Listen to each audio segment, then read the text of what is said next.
Hello, ladies and gentlemen. Again, we want to welcome you to the Action Require Media. This is Lex Talk Liberia. We are again happy to be here with all of you. Want to give God the glory for the gift of life.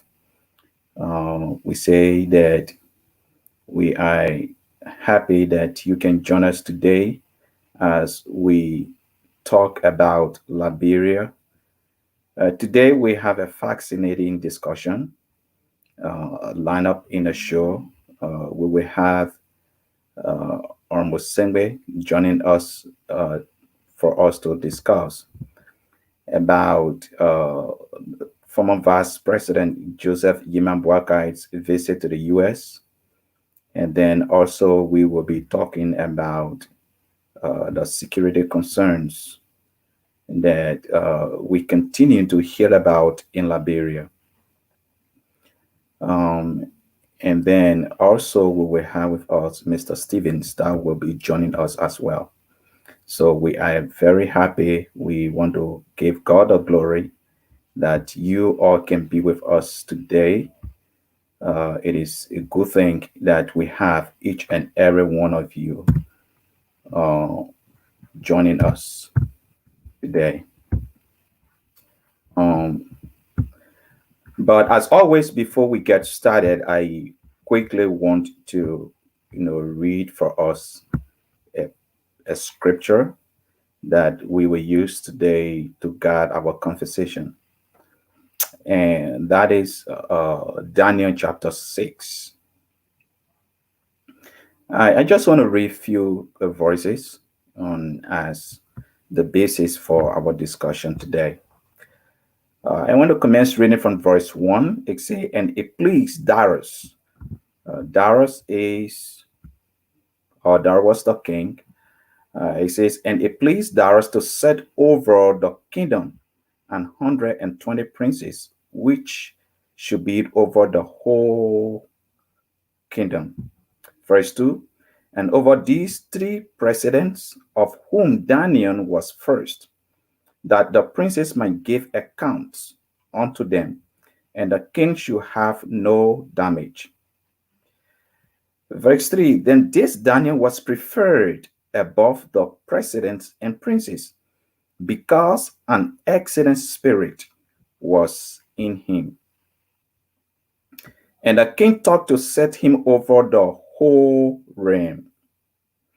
Then the presidents and princes sought to find occasion against Daniel concerning the kingdom, but they could not find none accusation, none fault, for as much as he was faithful, neither was there any error or fault found in him. Verse 5, then said this man, we shall not find any occasion against this Daniel, except, now listen to this, except we find it against him concerning the Lord of his God. What a powerful scripture. Um, well, all of you joining us, children of God, we are very, very happy that you can join us today. We want to use this scripture as, as a guide for our discussion tonight. And when you listen to the readings, Daniel is a child of God, right? Daniel is found in the king's palace. He's working with the government. In fact, he is a government official. He is among the top three people in the king's inner cycle. And Daniel was a child of God. He was a faithful child of God. Now, according to the scripture, that the Bible says that Daniel had an excellent spirit within him. So everything that he did it with the spirit of excellence. And that is what is required of us as children of God. You see, every time we have an opportunity, for us to serve our country in whatsoever capacity. We serve with the spirit of excellence. That is the spirit that we got from our dad, from our father. Every child of God should operate in the spirit of excellence. And that's exactly what Daniel did. He did excellent things. He operated in the spirit of excellence to the extent that the rest of the princes envied him. Now, they because of their envy against Daniel, they try to accuse him, and according to them, it says, if we accuse Daniel about governance, about the kingdom, right, whether he is corrupt, whether he does not support the king's command, or he does not carry out his duty as a prince, or anything we accuse him of, right, concerning the governance of the kingdom, he's not going to be found guilty. Why? Because he did everything perfect. He was not corrupt. There was no fault found in his work, you know. And I wish that was true for all of us as God's children, right? Every time we have the opportunity for us to serve, I wish there is no opportunity, right, that we will give to people around us to accuse us of not doing the right thing. I wish that is true for all of us as God's children, whether you are in government, whether you are in business, whether you are, doing any private work. I wish that is true for every child of God, that whosoever want to find fault against you in regards to your work, in regards to your interaction, in regards to discharging your function in whatsoever position you occupy, that they will have no reason, they will have no opportunity to accuse you. Even if they plan to do that, they will have no issue found with you as a child of God, because you are operating in a spirit of excellence. you know and that exactly what was going on with Daniel. They couldn't find fault against him, so what they decided to do, uh Minister Krumah, was for them to accuse Daniel regarding the laws of his God, because they know Daniel will not break the laws of God. Mm-mm. you know he was a true child of God. He was without fault in his work in the palace of the king. He said the only thing we can do to trap this guy is to trap him with the laws of God. And even at that, Daniel stayed with God. He stayed with the laws of God, and he did not violate God's laws. Yeah. You know, Today, our conversation is not for us to accuse anybody. Mm-hmm. It is easy for us to accuse people that are in government. It is easy for us to accuse people that are in high authority. Yeah. It's just very easy for us to criticize. Today, that's not what we are. We are here. This platform, we actually want to get out information that would be helpful, most especially suggestions to our national leadership. National security. Yeah. Because we want our country to do better. I wish we can position ourselves as Daniel, regardless of the capacity we serve in. Let us be people of an excellent spirit, but also people that do the right thing. That even when people want to accuse us, they will have no opportunity to do that, because they will have no reason to do it. Even if they plan to do it, there would be no justification for whatever they say against us as God's children, and for whatever they plan against us as God's children. So that is where we want to begin our conversation. Minister Kuman, what do you think about the scripture, as we wait for our guests? Yeah, yeah. Right before I go into the discussion, Mr. Stevens wanted you to send him the link directly. I tried sending it to him, but once it's not coming from you directly for some reason, he's not. But I sent you the name. Okay, so is this the Yes, name on Facebook? yes, sir. Yes, sir. When you should, click on Z Malik and then it should come up. Oh, yeah, but with that said, good evening, folks, or good afternoon, depending on where you're watching us from.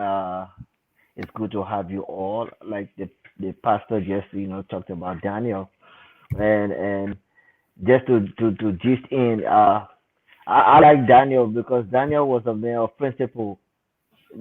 Daniel Daniel wouldn't mind going to prison or even getting killed because he believed in his principle, that is obeying the law of his land at the time. And God's laws was so important to Daniel that there was nothing else that mattered to Daniel.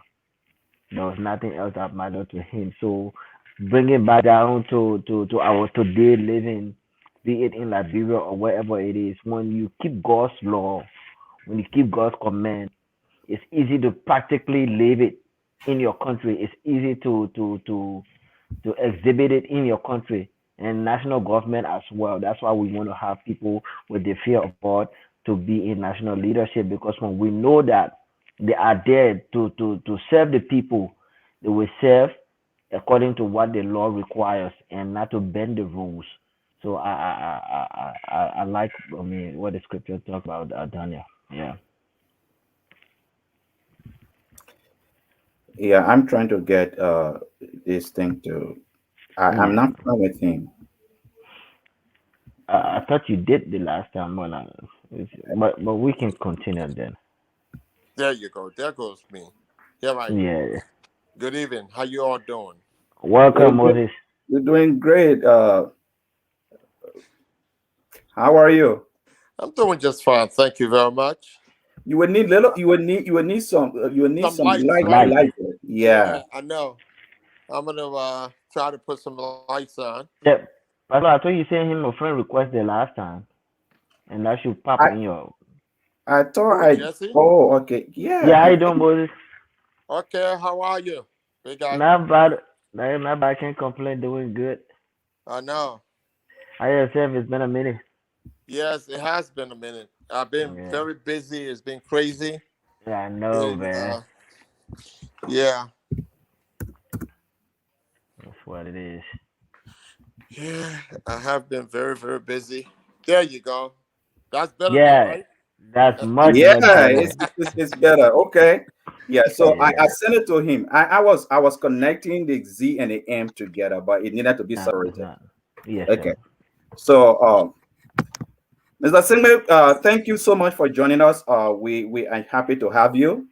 Uh, we want to kick off this show. Okay. So let me just say this. We're going to begin with the conversation around the former vice president visit to the U.S. Okay. You are or one of the people that planned his visit. You were on the committee. You were a very important part of that committee, and you spent a lot of time with the former vice president. So today, in this conversation, what we really want to do for our audience is we want to give them, the information that they need, because a lot of them did not follow the vice president visit here, and so we want you to give us as much information as you can, but we want to do it in a very, in a very concise time limit. Please make your answers brief, because we have a lot of questions that we want to ask, Ali, for us to get to a lot of the things that we want to get out of you. I Um, hope you don't trust that I can answer every question. The ones you can answer, will help. The ones you can answer will help. well, you are a very smart man. I don't think there is any question here you will not be able to answer. Oh Even well, if there is not a answer, you will provide one.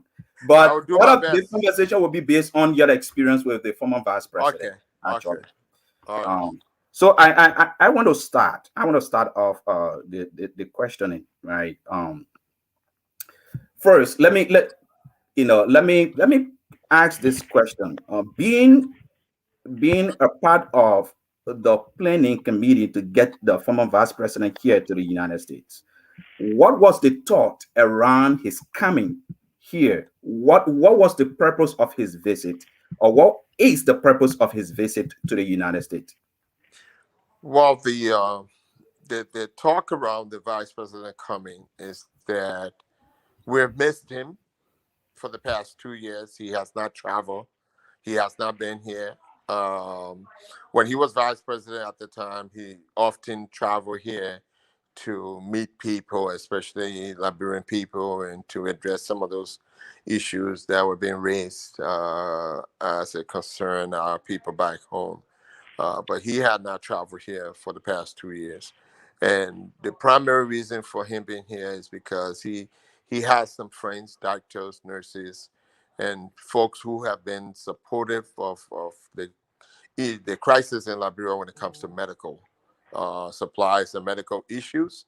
And he was asked to come and help load the container, which will be happening next week in Arizona. And he just came through the Delaware area because he has some supporter, and he also had Mr. Henry Costa, who kind of masterminded the whole process to see if he could come and see some friends and family and what have you. But that was his primary purpose, and he would be undertaking that next week, sometimes in Arizona, and then he'll be leaving to go back home, and those containers will be shipped to Liberia.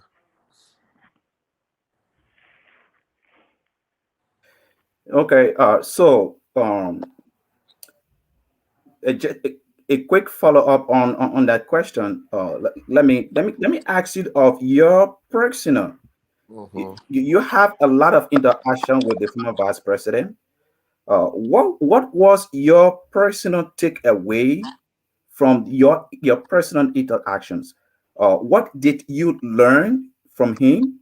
Hmm. What was, I guess, what was your impression, of the former vice president? Well, some of the things that's been said over the years is that the vice president is very old. He's old to lead the country, Liberia, and people looked at the age issue. I mean, they did not question his integrity and his commitment to the country. But I think his coming and the one-on-one interaction with me and him, and with many other folks who met him, could be, even people from the opposition, they came away with the fact that this man, who has been described as being too old to lead a country, is very energetic. He was mobile. We had a town meeting in Philadelphia. He accommodated, or he agreed to do a town meeting in Philadelphia to hear the voices of the folks in the diaspora. And the moderator wanted to, limit the questions to about 10. And he said no, because the lines were like two persons deep, up to 50 or 60 individuals. And he said he would stay as long as these people would be there to ask the question. And he survived until the last person asked the question. That was pretty surprising to many of us. Without without even gasping for air or anything, he was very patient. Because what he said, he wants to meet the Liberian people where they are, and that's what makes a good leader. Not speak from afar. He came and he said it was an opportunity. There were people who came, high dignitaries, who wanted to meet with him, and he said he'll meet with them after he's met with his people. So that room was filled with ANC member, ALP member, CDCN, you name them. Everybody was Yeah, there, yeah, and no one was discriminated against on who asked the question. The idea came about that we needed to prepare the questions and give it to people to ask, and people said no. They said let people sign up and put their name on the board in a little bowl, and we'll pick their name to ask a question. And we came to the conclusion that based on he, the vice president, thought, thinking process, and what he wanted to do, we couldn't do that. That was not gonna be fair to him or to the folks. So he said, let as many people line up to ask, and he answered every question that was asked him, and that was the impression. That gives me a total different perspective when it comes to, in my own estimation. I think he's fit and he's ready to do it because with his age, this man speaks. When he speaks on issues, he always try to relate it to something in the past. That's how sharp he is, and he's paid attention. He always used these little credos or these little parables. You know, in the interior growing up, when you ask old people things, they just tell you parable. It's left for you to judge what the answer is going to be. And he uses a lot of parable, and that's more in the sense of a teaching moment. Minister Kramer? Thank you, Brother Moses. Thanks again for being on here. I followed the program. I know we got a invite to go from one of the colleagues there from Liberia, Mhm. but we couldn't make it. Yep. Which I thought he did a very good job, by the way, moderating. I thought I must just say that. But to you, Brother Moses, do you think the president, the former VP, embarking on this trip? Do you think was there a connection because you were there that day? You were in the hall in the building. Was there a connection? Was he connecting with the people as far as the noise and everything else that was going in there? I I mean, can. was he connecting with the people? What I can tell you is that the Unity Party went in with less member, with less committed people. But the time the vice president Oh, came hold in, on. Say that again, please. I said the Unity Party that was there, who spared the whole Mm-hmm. piece about the town meeting, Yeah. they didn't have that many members. And I think there were more than 200 persons that came up and signed up with them that night. Mm-hmm. So when you talk about people were accepting to what he said, that just goes to tell you. And when these people came, they were so jubilant and they were screaming. And when he was walking out, people were behind him. JNB, JNB, JNB. So that moment, those moments says so much to people in the diaspora. And I think there are people now preparing for his welcome back to Liberia. And I think I hope it doesn't get that crazy back there. But I think the people from here have already started to communicate with the people back home that this is the person that they want. I think he gained more of a popularity here than people asking whether he accomplished anything. And this trip was not meant for that, but he just entertained it. All right. Thank you. If I'll just follow up with another question. So, after that, it said, about the. So, give and take. How will you critique your how you when after analyzing the way the moderator presented the questions and all of that? Do you think that you is it will it be advisable? I know he has this Minnesota to go to. I don't know if it's this weekend. So He's already there. he's already there. Yeah, So he left I don't know yesterday who's going to. morning. Okay, I don't know who's going to moderate this time around, given the whole saga that came out of the whole questioning, and if the vice president was hearing, or if the honorable moderator was reading out the question or telling him what to say. I mean, you were there, you were in the building. What would you advise this time the team to do strategically as to how the former VP should handle question or answer question, or even who's to moderate? That the moderators that were there did an excellent job because they Yeah, didn't pick that. One of the things that they didn't pick and choose what questions to ask. right. At the advice of the VP himself, he said, anything, Mm. no hold bar, and Any he was question? prepared. any question, whether it was derogatory question or the question did not make sense. He made sense out of some of the questions that were asked, if it didn't make sense to other people. But he was consistent in answering his questions, and he answered all the questions directly, based on the phrase of the question, what the people were looking for. And I think a lot of people left there, feeling good that their questions were answered. People just felt good that the So answers, their questions were answered, and that's why he got the chant of all those people walking him out of the church. And mhm. what was really impressive about that church, the choice of place to host their town hall, is that if you looked at the church, they have more than 60 country flags, Yeah, different flags yeah, you can in the see on the wall. place. Yeah. Yeah, flags were hanging all over the place. So that place was strategic. It was strategic for that town hall. And I can tell you, when we got there, we anticipated it was going to be for maybe an hour, 2 hours. We were there for almost 6 hours. Hmm. Yeah, we didn't leave there till after 11 o'clock at night, really. And we got there right about 5:30. You know. So let me take you back to to my original question, right? I want to stay with you on your personal assessment Mhm. with the former vice president. Now, the former vice president have been in the public eye for a very long time. A lot of people know his political life, right? They love him for the services he has provided our country. Okay, so right now I want you to just forget about his life in politics. You talk with him, you interacted with him, you had the time to even sit there and you ate on the same table with him.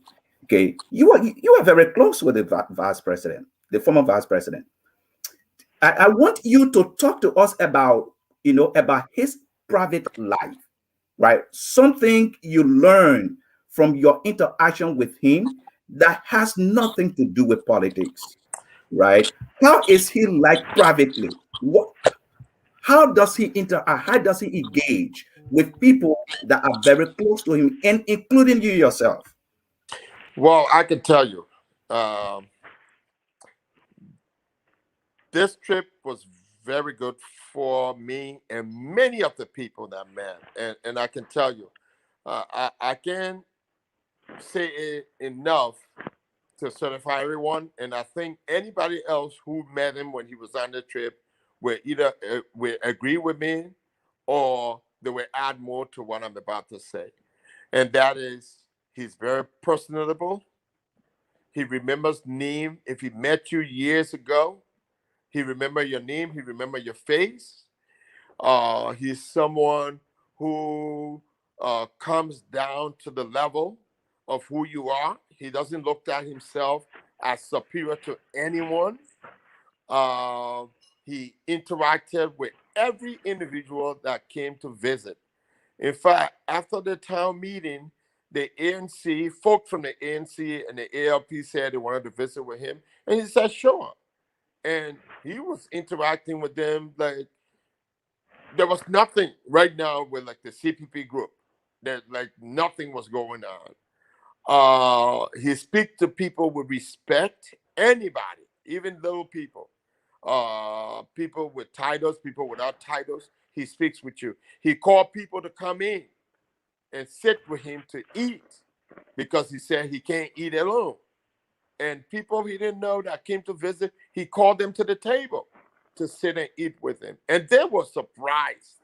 They were surprised. One question he asked everybody, because we were there one night until late at night, and he was about to retire to his room. To And sleep. he said to everybody, he said, I need to ask you guys one question. And I think it was a rhetorical question, but it was something that people needed to think about. He said, and people have heard him say all of these things about what he wants to do for Liberia and how he cares about the people of Liberia. And whatever he does is for the children of Liberia. And he said to us, he said, The only question I need to ask you guys is that what you guys got to offer Liberia? And the room went silent.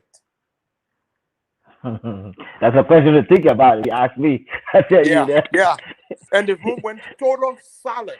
I could tell you, if you drop a pin there for a minute, it could. You will hear it. Somebody attempted to, I think somebody attempted to say with Ooh. you, but then the person grabbed himself real quick and didn't say another word.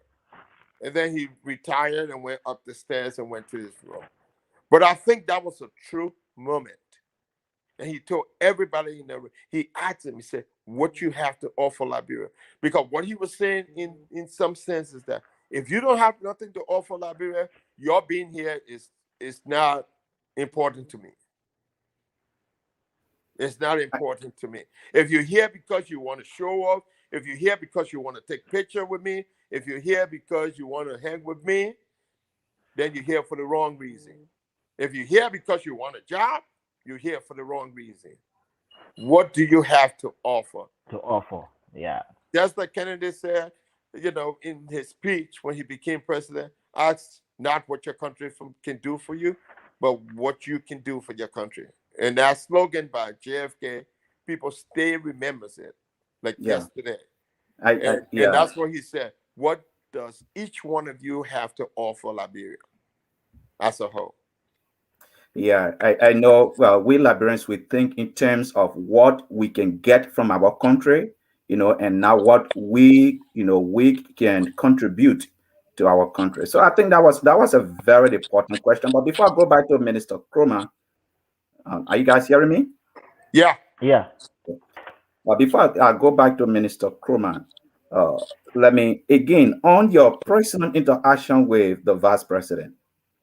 Is there anything people don't know that you would like them to know? Well, I would tell them that he's very passionate about Liberia. And when he speaks of Liberia's future and not Liberia now.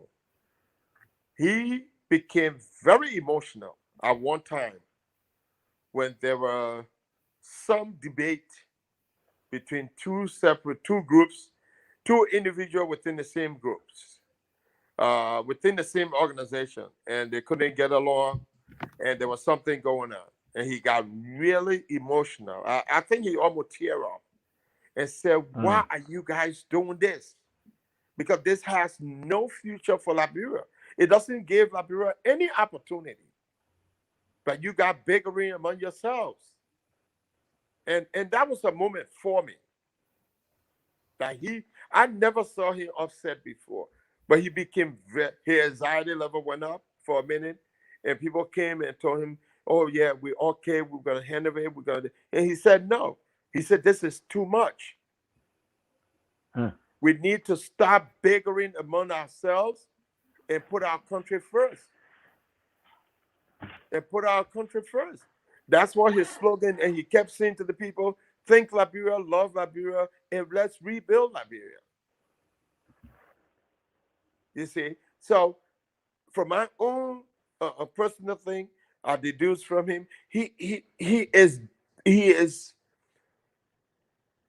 really, I don't want to use the word disappointed, but he kept saying, we're 170 some years old. And look at our country. We don't have no running water system. We don't have no sewer Electricity. system. We don't have adequate healthcare system. We don't have security.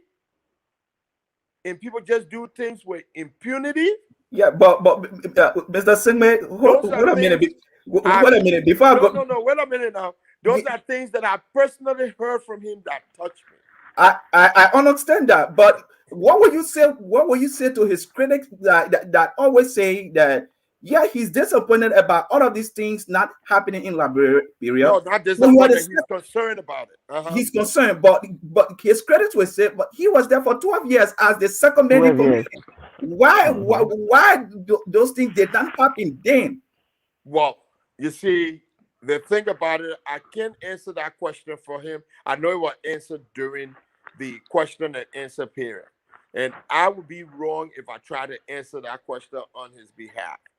But what I gathered from what he was saying is that there are many things sometimes that you see and you want to deal with it. You want to direct the whole the train. The train is moving in that direction, and you see the train is going to crash, and you don't have the power to move that train.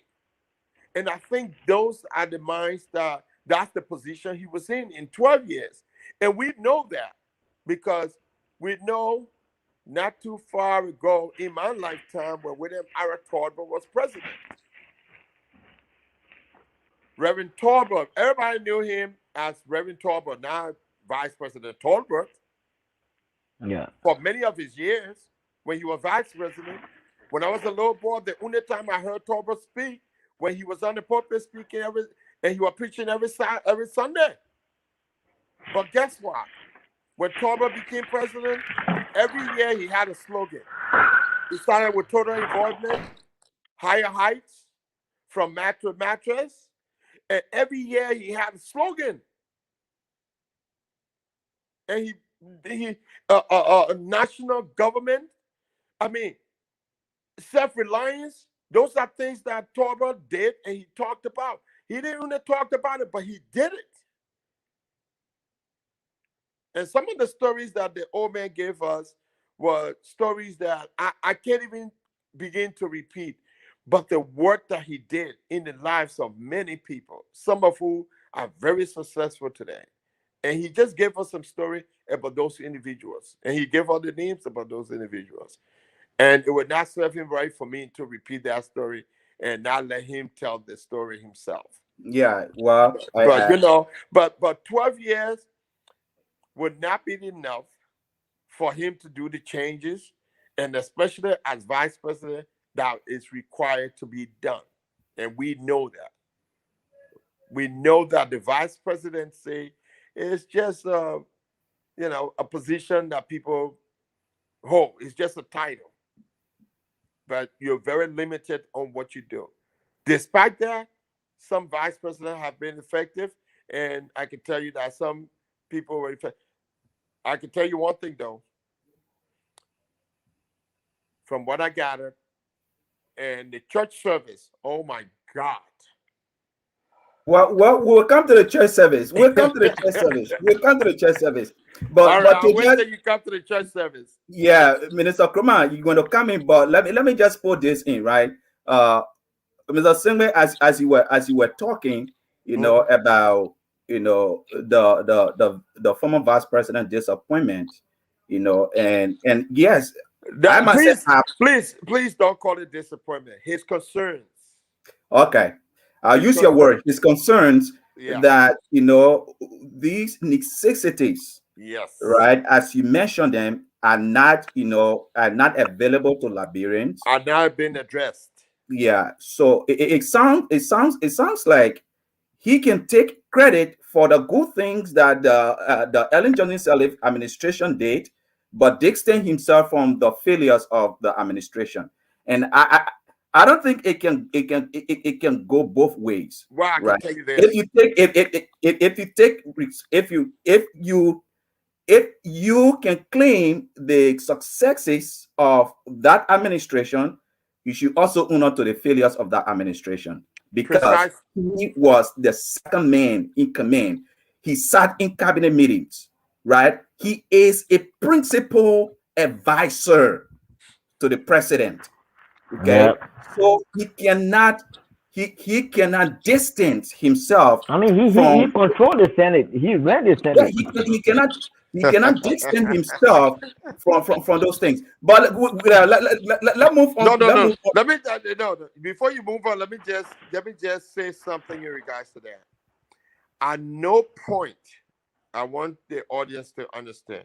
At no point that the vice president ever spoke of recusing himself from any of the ills that Liberia is facing today and the Liberian people. He just saying moving forward, he has a better idea and he has the passion to move it from one place to the other. At no point in time he said he would not take responsibility for anything. But people think that he served 40 some more years in government. when he actually did not. He was Yeah, always but in the private. Wait a minute now. Let me ask you. Let me just give something. I'm not answering your question. I'm not intending to answer the question because you just made a statement. I'm supporting what you're saying by saying that he worked for government when he was minister for 3 years for agriculture, and he was vice president for 12 years, which makes it 15 years in government. Besides that, he worked for LPMC, he worked for Arifa, and these are companies. These are not government official positions. Whereas you are an administrator who takes care of government services.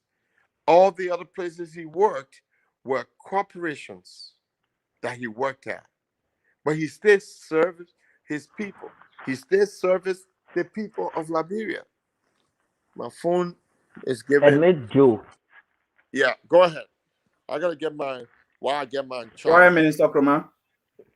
Yeah, yeah. Admit Joe, Pastor Wallo. I think he's in the building. His Yeah, internet is yeah. giving problems. Yeah, his internet keep messing up.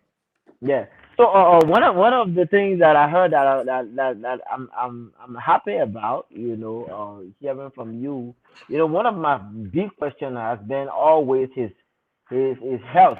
And when we had George on this platform the last time, one of the questions that I asked George was the health of the former vice president, and it has been the concern of Liberian people, his cognitive ability to respond.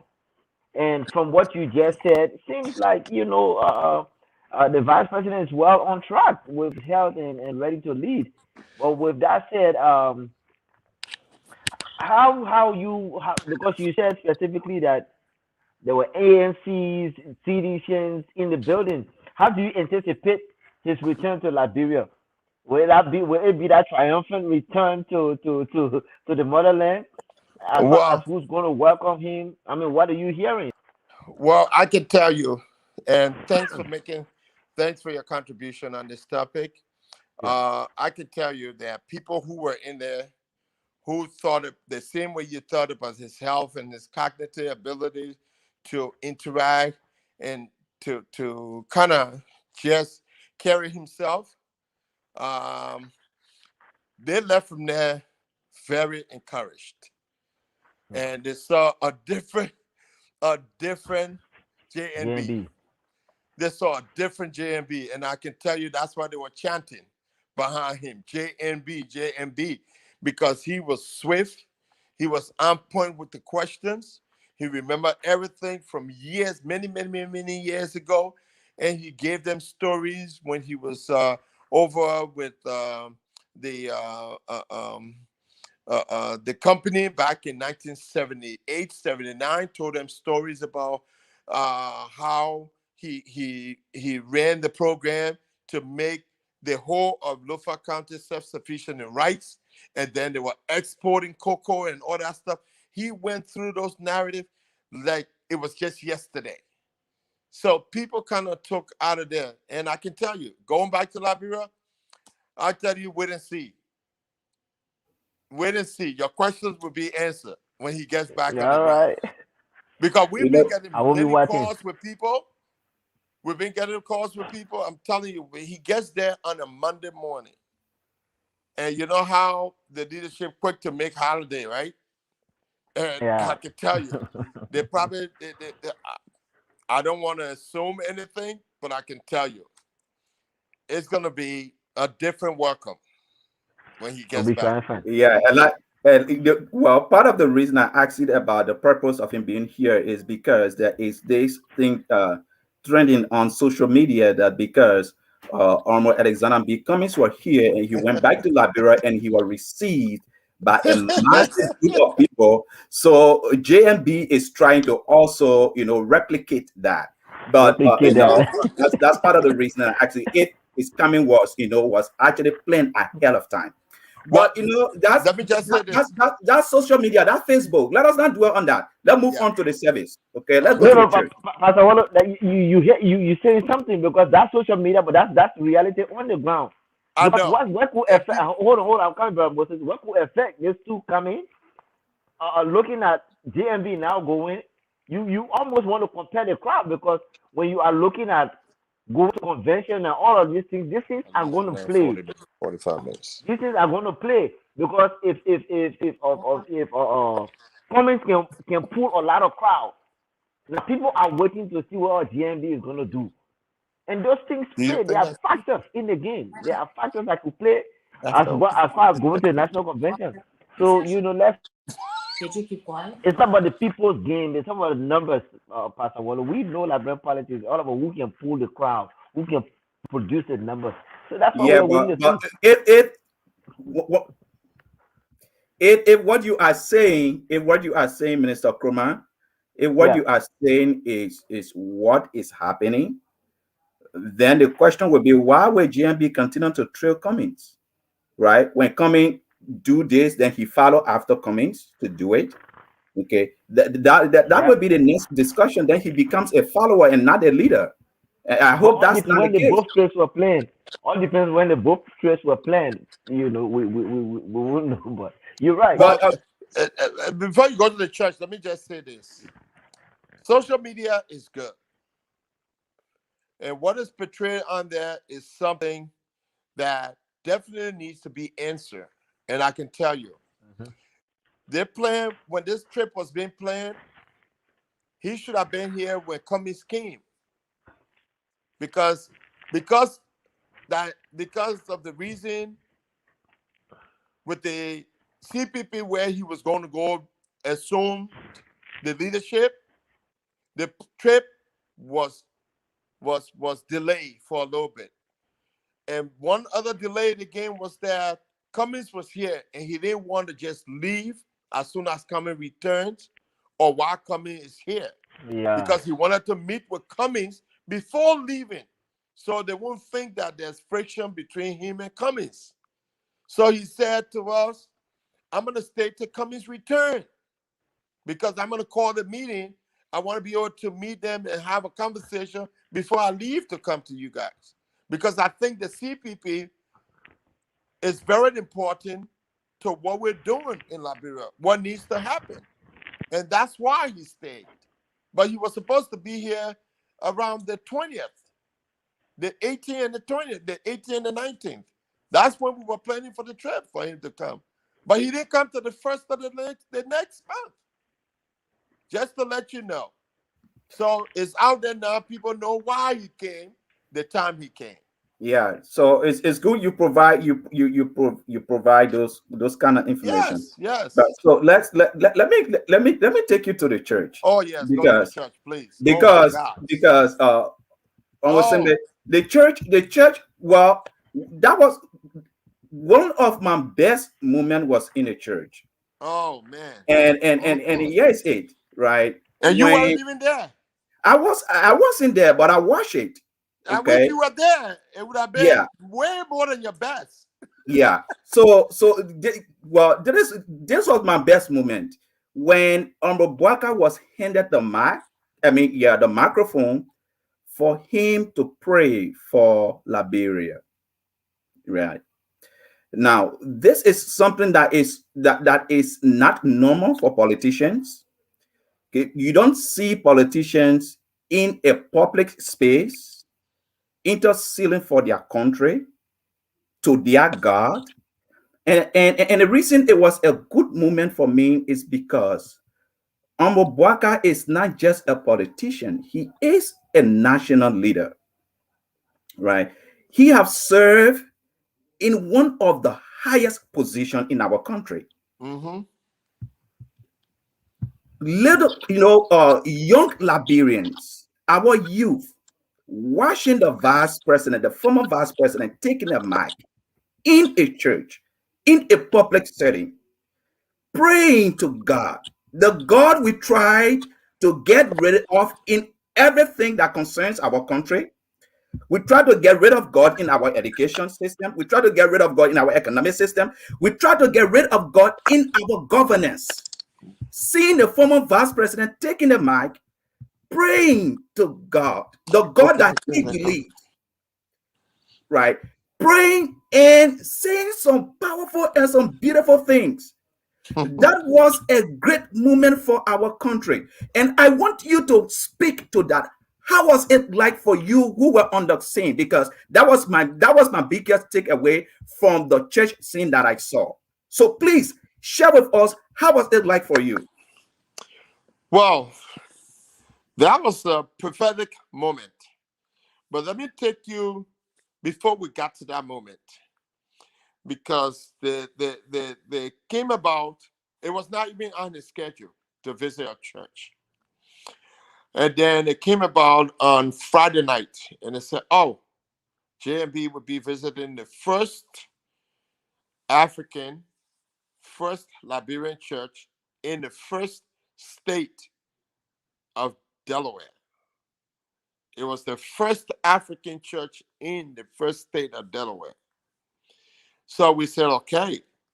And for some reason, I wasn't present, but they had given the person who was taking down, who was making up the itinerary for that, they had given him the wrong address to go to another place called Clermont, which was about 45 minutes from where the vice president was residing, JMB was residing. So everybody was under the impression that this was where we were going 45 minutes. They would take up 45 minutes, 35 minutes. So I get there and he gets in the car and we're driving and he said, well, the place we're going is farther than 35 minutes. I said, oh yeah, Chief. I said, what happened is that they had first they thought we were going to Klamath, which was 35 minutes from where you live, but we're actually going to Clayton, Delaware. So we were driving on, and you could see he was a little antsy because what happened is that it was farther away. We left late, and he didn't want to be late for the service. So that kind of bothered him a little bit. And he said, well, then that means we're going to be late for this service. But he didn't know everything was centered around his arrival.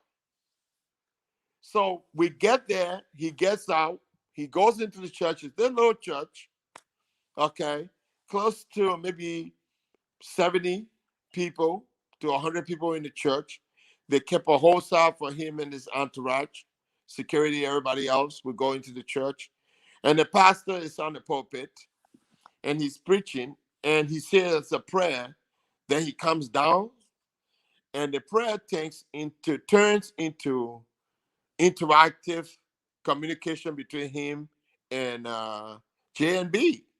So what happened is he tells the church that he wanted to introduce them not to J&B, the former vice president of the Republic of Liberia, but to J&B, a deacon of a church. And everybody was like, he's a deacon? Yeah, he's a deacon. So then they started the interaction. And the pastor was preaching at the time, Pastor Moses Dama. He was preaching at the time in a way of asking questions and having the JNB answer the question. The former vice president answered the question. So he asked him 4 questions. And I think people who saw the video knew what the questions were about. One of the questions that he asked had to do with him hearing that JMB turned over well over $1 million uh, back to the government when he left the vice presidency. And JMB answered the question and said, not only did he return $1 million, he returned all of the furniture. He returned everything that was given to him as vice president. And besides, every time he took a trip on government expense and he went to where he had to go when he returned, all the money that was left over, he turned it back over to the government. And someone asked me, and the next question had to do with him in his own residence. Do you still reside in your house that you built? And why haven't you built big houses like other government officials? And he said to them, I'm comfortable. I built my house since 1981. I moved in my house since 1981. and I don't see nothing wrong with my house, so I don't need to build another house anyway. And so after that, the pastor started to pray, and Pastor Ure, or Bishop Ure, got up and said that while they were praying for the pastor, while they were praying for JNB, then Bishop Ure got up and said he had a calling right in the prayer, and he interceded. And what happened is that he heard the message that they wanted him, they were going to ask the president, the vice president, the former vice president, to pray for the country. And he agreed to pray for the country. That's the prayer you heard.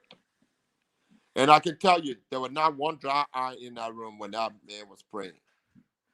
The bishop went down on his knees. I think you saw the picture.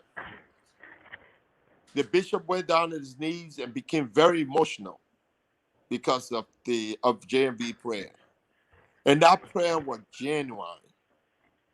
It was a prayer that touched everybody.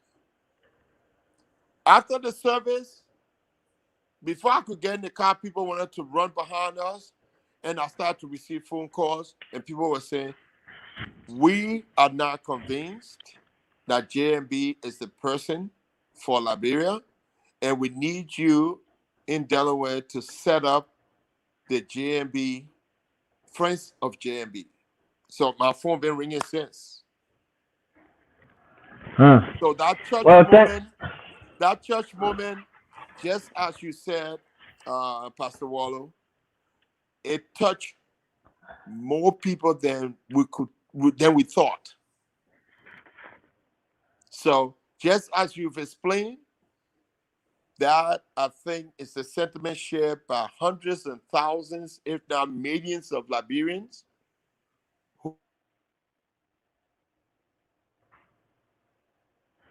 Well, let me comment. Thanks for that clarity and that explanation. I'm sorry, So somebody was calling me, so my phone kind of messed up a little bit. Can you hear me? Oh, yeah, we can hear you. We can hear you. Okay, No, go ahead. I was saying, thanks for that explanation. But let me just put this question quick. Does JMB own a house in the States, in America? No, he does not. What happened is during the interview with Spoon, they said we're here at JMB residence. And what happened is that the residence he was in was an Airbnb. JMB does not own any property. So the address that he was at was no surprise to anyone. If they put that address on Zillow, they would see who owns the building he was living in. So he doesn't own any property. And I can tell you, in the past, when he was vice president, he came in, he didn't even stay. Half of the time, he just stayed at a hotel. He stayed with them. That's how he was. Yeah, he was a people resident. He's so personable. He wants to be among his people all the time. And that's why every time he returned home, when he was vice president, he would send money back to the Ministry of Finance and say, I didn't use the money yet, the rest of your money. All right, let me, Pastor Wallo, let me just say something real quickly. I'm not asking questions, Minister Kurman. Go ahead. I just wanted to say that there is nothing wrong with any Liberian official owning a home in the United States. Thank you. The money should just be your money. It shouldn't be money that you stole from the country. Absolutely. So if you get the money to do that, you can do it. Anybody can make their decision on where to buy property and where to own property. Don't just steal from our country to do it. Okay. Yeah. Agreed.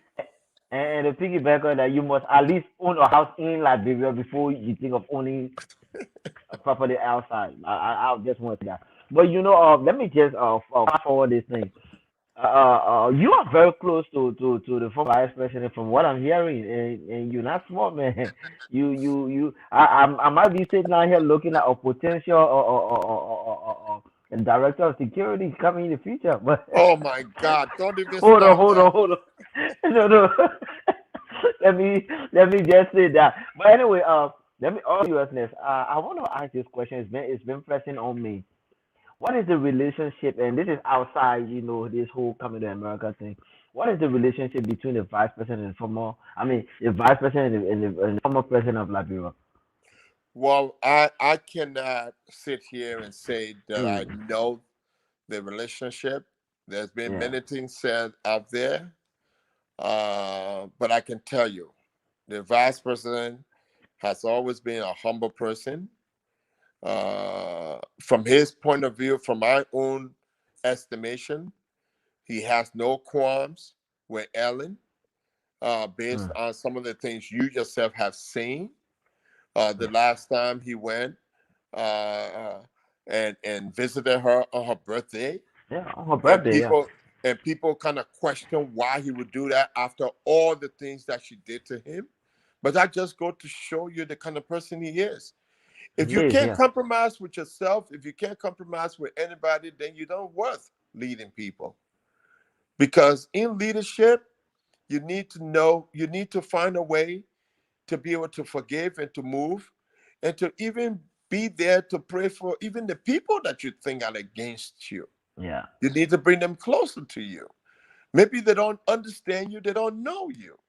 So, in answering your questions, I can tell you from his perspective, okay, if you talk to him today about the former president, he would tell you there's nothing. He went to Brett yeah, when right in the beginning of you saw the interview during the elections, during the campaign. People asked him, they told him directly in London.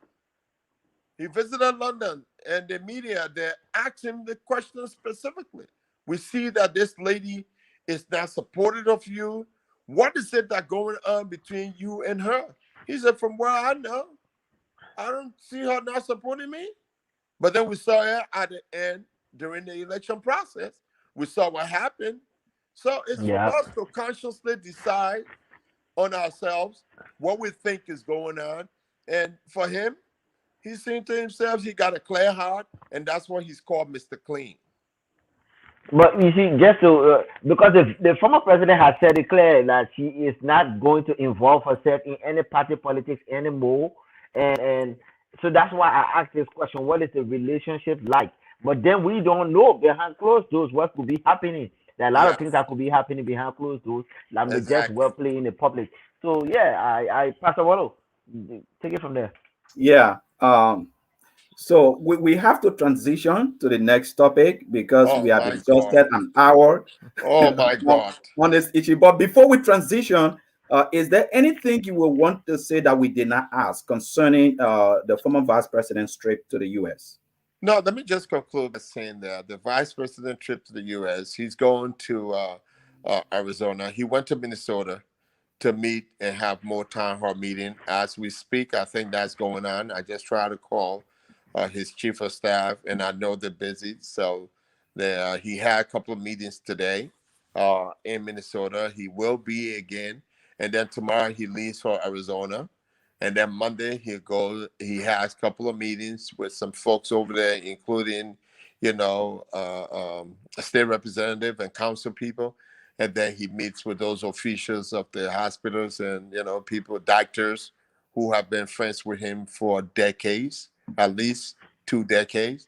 And those folks going to help, and they want him literally there to help them fill the container with medical Mm. supply. And people will see that JMB can still make his farm. He can still go and cut bush. he's not It's he's still not too strong. old to do that. Cut the bush and cut the tree down or burn the farm and start planting some rice and stuff like that. And then he depart for New York. He's gonna be in New York, and then to get ready, he has I think a meeting or two in New York, and then he'll be going. But most of these meetings, with the exception of what's going on in what you call it, Arizona, his meeting has been with mostly Liberians, folks who want to ask him those critical questions, whether he thinks he can take on this block, what the differences he's going to make, how difficult he thinks the job is, or how he going to move Liberia forward, what it is that he has to offer Liberia. Some of the questions he asks us is going to be reversed back to him, reversed to him, and so forth. But I think he He's cognitively ready to lead. He's healthy to lead. He's focused on what he wants to do. He has the backing and resources of other folks that are ready to step up to the plate. He's highly respected on the continent, and if not, around the world. And I think he comes to the integrity of a leader, and especially the current situation in Liberia when they talk about integrity. We know that. We don't need to mention names and mention things. But one of the things that he was really, really struggling with is people committing crime with impunity and all these killings and stuff going on. He was really, really, that really went to his call. And and basically the children now having, and he let me just say this real quick. He pays school fees for certain kids. And he said the quality of education is something that nobody should be going through. He paid tuition, people collect school fees, and those children are not being taught anything, anything, none whatsoever. And he mentioned that. He mentioned how disturbed it was that we have an educational system and we call it educational system and it's not educating nobody for tomorrow. So I want to close on that so we can Yeah, get to the next topic and see what else you guys have for I, me. I I wanted to yeah, hold you to a point on your last comment about the whole education thing, because if he's paying for school fees for kids, I don't know how far is it within the regime. Like he's paying this kid and Huh? this fee, and I'm asking, is it within this regime, this in this new government that he's paying these Yes. fees, Yeah. and the kids are Presently. not learning Presently. presently, and they are not Presently. learning? They're not Okay, learning well, anything. because the education system is still the same, it hasn't changed since they were there. yeah. Since his former boss said the education Yeah, system is a mess, Yeah. nothing has been done about it. No, So nothing has been done. And that's yeah, why, and those are things that bother him. okay, Those are bothering him. And and that's that's what I and said when that's you part of said what he he want. was That's part of there. what he want to fix. You said when you said he was there and those things started then, yes. But now he's saying he can change it. You got to be, you see, there's certain things that come, and if you're not set in place, you cannot change it. got you, got you. Most especially in Liberia. I agree In with you. Liberia, you can see all the ills, and they'll put you That in be on that certain driver's seat. places. You can't do it. You got to be in the driver's seat Yeah, Yeah, to take the yeah. car to where you want it to go. But I wanted to make this point, right? I know Yeah. Minister Krumah was, kind of, pulling your legs a little bit about, Oh, no, don't go there. no, no, no, Don't no, go there, Pastor. no. Listen. That is what I want to say. This is what I want to just keep say. my number. Let me tell you something.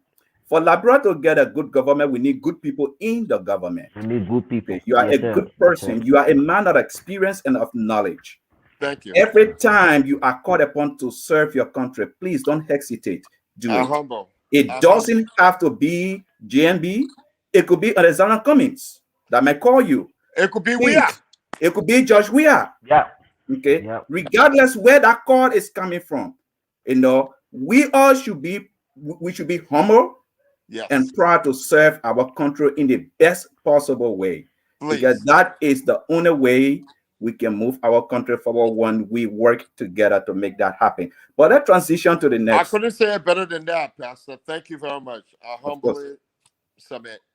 So let's move on to this issue of security in Liberia. Oh my goodness. Now, this is Mm. your expertise, right? So, um, you know, well, let me start the question like this. I want you to just take your time to just explain to our viewers why security issues is so important for a country like Liberia. I didn't get the whole question. You were freezing. You were breaking it. Oh, I said, I want you to please take your time and explain to our viewers why security issues is so important for a country like Liberia. Woo! Yeah. Well, I would first begin by saying that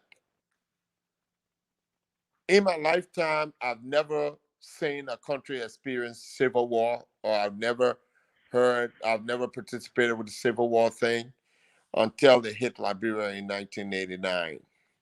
Now, you got to understand that civil war comes with total anarchy.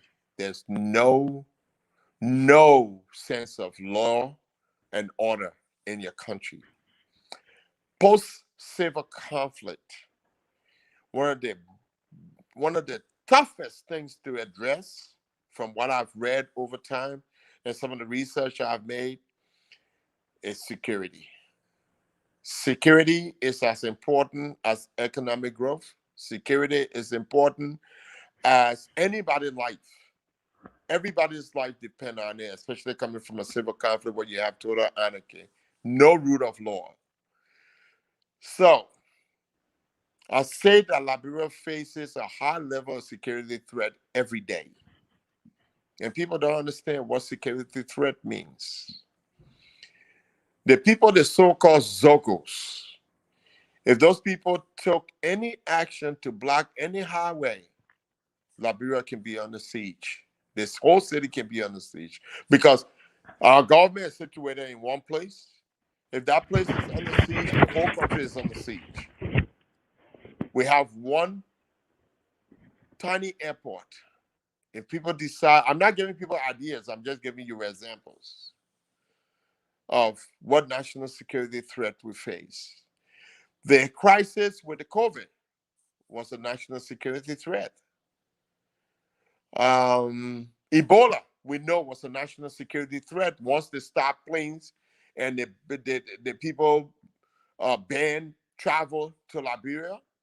That means we're not getting any goods and services, given that we import most of our stuff, and that Liberians couldn't travel to buy goods and bring it to the country. In order that all of those things put economic security threat to the country. Security is not one person business or one entity business. Security should be everybody's concern. It would take citizens, police, professional trained people who are there specifically for certain reason, but it takes basically the masses to bring security to our country. The people in authority can own it, lead, or direct the people on how to bring sustainable security. It's funny that you asked me this question. Just today, I'm not sure if you and the minister knows a man they call Best Dress in Liberia. Yeah, yeah, I yeah, don't yeah. know him. I've seen the video. I think Okay, somebody I sent sent me a that video. video of You him. don't want to send it to me, Minister I Kuma. sent it to you. Yeah, yeah, yeah, yeah, Best yeah. Dress. I sent it to Now, you. let me tell That's you my man. something. When we talk about security, this guy they call Best Dress. He walks on the street, hmm nobody bothers him. Nobody, To not show you even. how powerful They show you how powerful the people are when it comes to security in our country. That's just Yeah. an example. Best dressed, somebody attempted to steal his phone. Phone. Yeah. And the And the people, I'm message. not encouraging any vigilante idea or anything, but the people flogged that person. So guess what? Once that message went out, it became a deterrent. This Yeah. guy was walking. He got his phone halfway in the pocket. Nobody dare snatch his phone at Nobody that spot. attempt. So why can't we apply that same scenario for every individual and respect every individual rights to walk, to have their phone, and not have it snatched from them? So, you know, without security, the economic growth of Liberia is done. The influx of people to come in and to build, a company to come in. They need security to say that if they invest in money in the country, nothing's going to happen where they have to leave with nothing. No one's going to invest money in something that they're not going to get back from. That's how important security is. Yeah, with our security, nothing substantial going to happen in the country. Nothing. No progress, because every investor needs a stable environment for them to put their money Yeah. into it. But Precisely. yeah, so security is very important. Yeah. But let's move on to that, Minister Kramer. Before you come in, let me just put in this one real quickly, right? Let's look at the Liberian National Police, right? Today I was really thinking about our conversation with, about, national security in Liberia, and I was thinking about the police, right? On different talk shows, people are talking about logistics. Police lack logistics. Police don't have this. Police don't have that. But I was thinking about, it is true about the logistic issue. It is true about police budget being, very, very small. But I was also thinking about the leadership, right? Does the police department have the right leadership? And I was looking at this, the police director. Simbe, let me just tell you, I was looking at his background. This is a well-credentialed guy. Patrick Sulu. He's well educated. He's an experienced individual. Let me just tell you some of the things that I discovered about this guy. In 2000, he earned his bachelor degrees in economics from the University of Liberia. 2011, he earned another bachelor degree in sociology from the University of Liberia. And then in 2016, he earned his master's degree in conflict, peace, and security from the Kofi Annan Peacekeeping Training Center in Ghana. Now, see his international, credentials. In 2010, Prater Sulu represented Liberia in Abuja, Nigeria, at the ECWA conference. In 2012, he represented Liberia in an international association of chiefs of police in San Diego, California, the United States of America. In 2013, he represented Liberia in Addis Ababa, Ethiopia. In 2016, he represented the Liberian National Police in Dakar, Senegal. He served as the coordinator to all political parties in the 2017 general elections.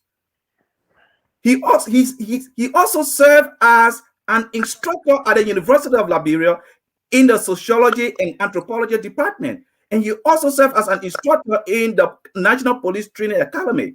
This is a guy that is well educated. What is going on with the National Police?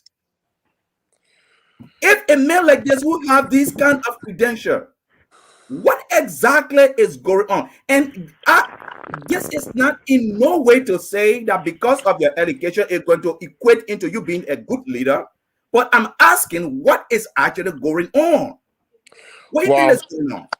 Well, I cannot say anything about Sudi because I don't know him personally.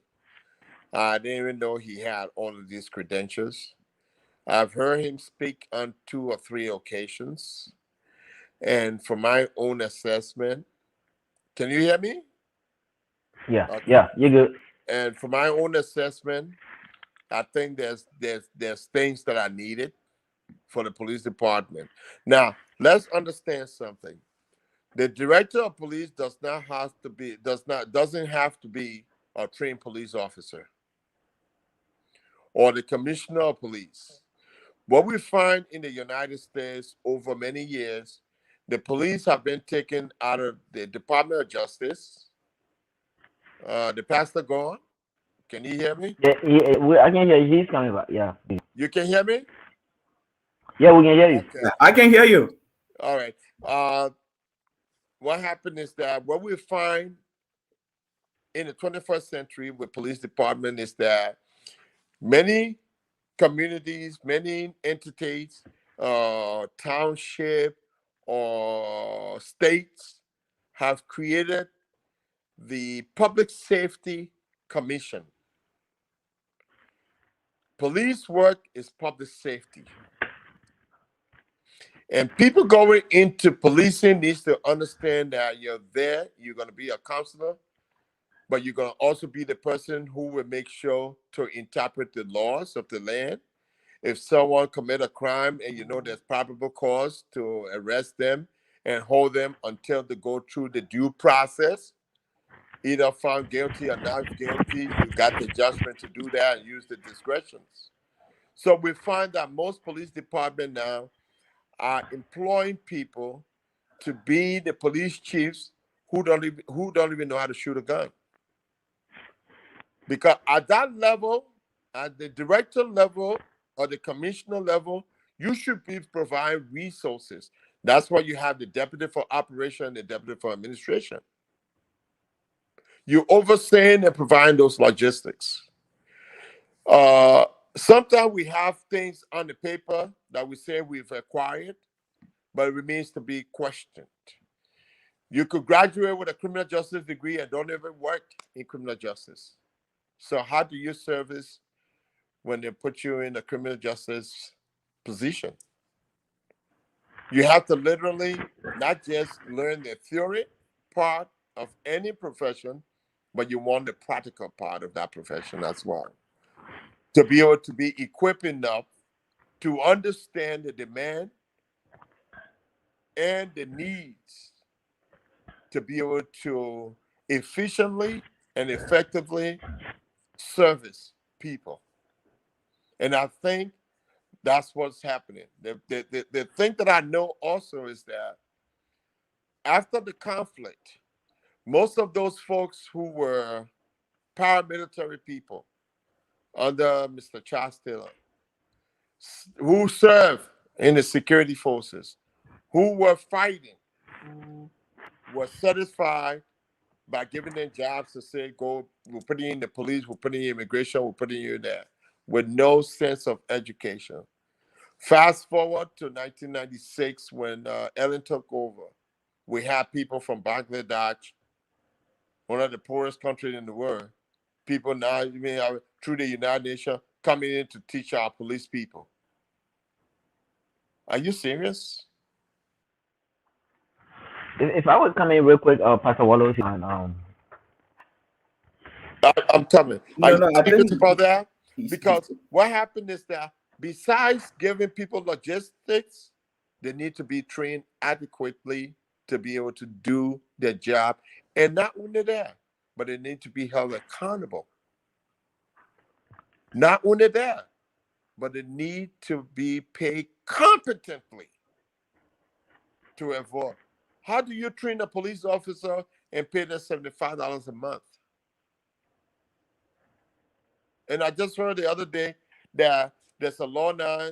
In fact, I heard from your finance minister that no one's working in the ministry that makes more than the minister. Are you serious? Ministerial yep, position is only administrative position. The people who got the more education, take Ministry of Public Work, a civil engineer working anywhere privately would make more than a minister. So how dare do you employ a civil engineer to work in your operation department and say he cannot make more than the minister? That's where we're filling our people in service in them. That's where we fill our people in service in them. If you ask any police director, any police department here, because of overtime, because of the stress in policing, there are police officers who makes more than the chief of police. Many of them, because they the first line on the job, they out there in the boot, they're on the streets. In your neighborhood, you sleep good at night because police patrolling. When something happens, who do you call? When you dial 911, who coming first? The police. So why you think the police should get paid less than you? Those are things that need to be spoken about. Until those things are in place, our security system is going to remain fragile. Let me just come in real quick because Pastor, I do have somewhere to be in the next 20 minutes. I have an event to Yeah, attend I got an event next too. 20 minutes. Yeah, in the next 20 minutes. But this is a question I'm gonna say to you, just for our listening audience. Our population, we are a little under 6 million Yeah. in Liberia, and when you look at the capacity of the police, we were what, about less than 5,000, or about 5,000. Whoa, whoa, whoa. Well, you're going too much. 5,000? We don't How even many? reach that. I don't. Okay, Nah, fine. So you see the challenge. I just want to go back to this. I know you talked about it. The vigilante thing. I don't know if you are in support of it, but it's no, time like you are not in support. But no. I know you are not in support. But if I would advise the local Liberian, that neighborhood, when we go back to the civil, well, after the Civil War days, where neighbors were being their own vigilante because police weren't going everywhere because our capability was not there. I think if they can start being their own watchdogs, I'm talking about the neighbors. If you hear something in a neighbor's house, as far as what we are hearing about all this ritualistic, whatever things that are going Okay, on, let me just say, let me buttress what you're saying. Let me support you for a minute. go ahead, go ahead. The United States have a police department cannot service door to door. So Their capacity is a fraction. It's less than 1% of the population in this country. But you know what they did? What you call vigilantism, they call it community policing. okay, I will tell you one of the things that we did in the community as a crime prevention when I used to go around the place training police officer and individuals to, they need to collaborate with the police department. In the elderly homes, if they saw a stranger and they asked the stranger one question, and there was a particular question they would ask the stranger, and if you don't answer it, that old lady take the whistle and blow it. When yeah, one right, person blows a whistle, everybody in the building start blowing whistle. That means there's an intruder. hmm. Those are training that could be done in communities. We need people to do that, but they need to do it under the justice, under the law. They need to do it when they've been trained. And right after the Civil War, people used to do that. And guess what happened? There were also a lot of killing because I didn't like you, minister, and I just grabbed 4 people. I told her, I said, that man there, he cost my money, he cost my power, and he Yeah. broke in that house. What happened? Those 4 people grab you, and something happens to you where you can't speak for yourself. They say, oh, the man breaking in that house, you went to go steal. Yeah. That's why vigilantism don't work. You want to identify people in community. You want to put signs up, what they call in Liberia Sambo. You want them to meet in the piazza and have meeting on the daily basis. What are you laughing for? They don't have living room, they got piazza. The piazza, the because piazza. because you know why I'm laughing. Ever since you've been with the former vice president, you have adopted some Liberian terminology. That's a good thing. Uh-huh. The people, the uh, people sit out the piazza and have their meeting in the evening. And they need to when they have those meetings, then they need someone that can report to, oh, we had this meeting, so and so. The people here, somebody right behind the house just said they saw someone trying to do X, Y, and Z over here. So if we call you tomorrow, we want one policeman to come here so we can talk to them or how we can stop this thing from happening. That's well, not what to cut you off again, Mr. Moses, Pastor Wallo, I beg you guys have to continue without me. I just want to say thanks again for being our guest today, and thanks for serving our people in a good way. Pastor Thank you. Wallo, you please have a good day Yeah. after this. So I just got Thank you. one or two more questions for you, and then we're going to I, All this. I hope that's short question. Yeah, no, no, very, very short questions. Very, very short questions. Okay. I asked the shortest question on the show. You know Oh that. yeah. Okay. All right. Well, so you know, just looking at what I indicated in my question previously Hmm. concerning the leadership of the Liberian National Police, Yeah. right? And you said some very important things, and I'm hoping that people can really listen to you and get some insight about what we are going on in Liberia with our security issues, right? But yeah is my question, and you can make it brief. What what um what role you think the president of the Republic of Liberia should be playing at this critical time when all Liberians are so on edge about these security issues in the country? Most especially with the planning of this bicentennial thing that they are trying to do. What role do you think he's supposed to be playing at this point? Well, I think the president needs to set an example. And he needs to start with all of the people that are close to him, namely his ministers and all those departments, and let him know that there are rules and there's laws that needs to be followed. Number one. Number two is that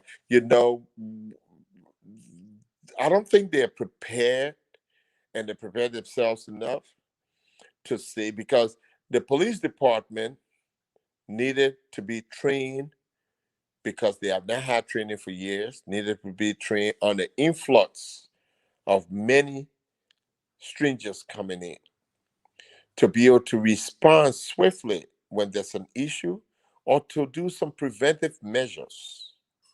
I don't think they're prepared for it. And it all lies with the president. If he's advocating that these people with this vast tenure should come to Liberia, then he should make it public the training of police officers that will secure the lives and property of the people living there and the people coming to visit. Because these people coming to visit will be blindsided with the level of crime that's been committed in that country. And God forbid if one of those people who come on vacation get missing, as we've seen lately with people getting missing and the robbery and stuff like that. That would bring a very bad reflection on him first as the president of a small nation. Him first, because these are diplomats coming in to visit. And maybe they don't understand the level of importance it is to really secure the lives of these strangers coming in. And that's why when you go to any country, the people tell you first, when they meet you there, they ask you what you're here for, what this and that, the rest of it. They want to know your address, where you're going to be living. If you tell them you're going to be living at this place, and they will tell you this is the number of the police, this is the number of the fire department. If you see anything happening here, call these numbers, emergency numbers. If they know if it's a rough neighborhood, those are the things that we need to do. But I don't think they're prepared. Take, for instance, I was a little boy when OU was coming, when they were bringing all of these people to Liberia. They had to train a new batch of police officers only for the coming of this. I think the police department should have been trained, certain police officers should have been trained on these new people coming in the Bassetino, where they need to patrol on a daily basis. Their dress code need to present them as real police officers so people can approach them and ask them questions. Right now, you can walk past policeman like, bro, you don't even know that policeman. You understand what I'm saying? So Right. I would hope that all of these things will be in place before people start to hit the grounds in Liberia. And there should Let, be announcement, and there should be public service announcement made. We call it PSA. Yeah. Before I let you go, let me ask you this. And I'm not any security expert, but I'm just thinking loud about this. We have a very small uh, police force in Liberia. I think we need to recruit more people. Uh, what would Mhm. you say about the armed forces of Liberia? The armed forces right now, they are not doing anything, right? They are just being kept in the barrack. What role should they play in providing security in the nation? Should the military guys join the national police since they are not doing anything, and then just keep the Department of Defense, right? Keep the Well, Department of Defense and just take these military guys, and then transfer them to the police. well, it's easier said than done, and I don't think policing can be equipped with the military training.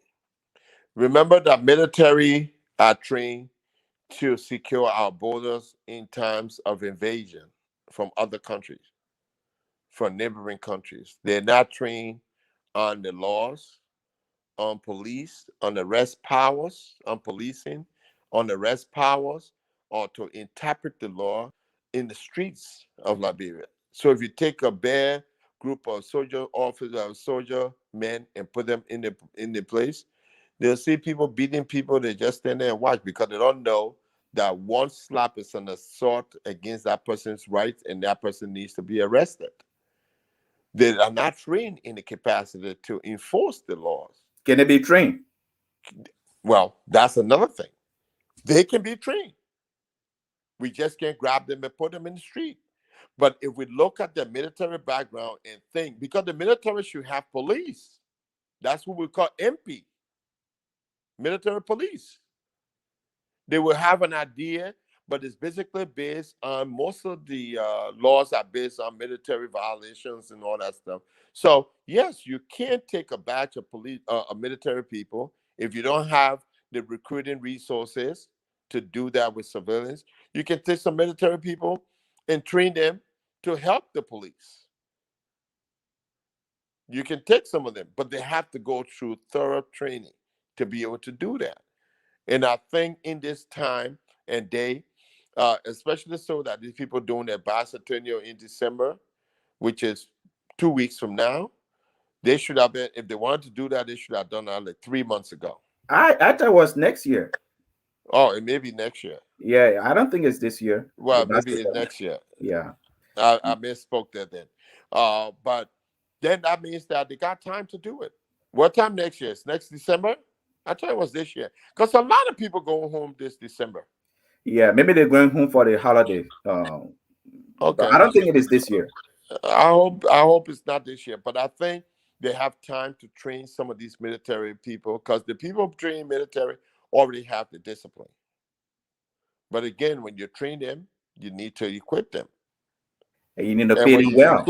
when you equip them, you got to pay them competently. Everybody that getting trained, the police officer should be retrained. And listen, what I understand here is that police in this country have to be satisfied every year of 40 hours of some kind of training in their field. They have to do 40 hours of training. If you don't do it, it's counted against you. If you do it, you're preparing yourself for promotions. You got to keep up with that. But in Liberia, That's true. the trained policeman said 1961, that policeman stay wearing a uniform today. He ain't go back for training no more. Yeah. Yeah. So if somebody talking about something and they're doing something on their cell phone, that policeman who was trained 1961 don't even know. So the man could be right on the phone committing crime. You can't even see it. You see, Right. we Well, are evolving every day, and people like the police department needs to be evolving.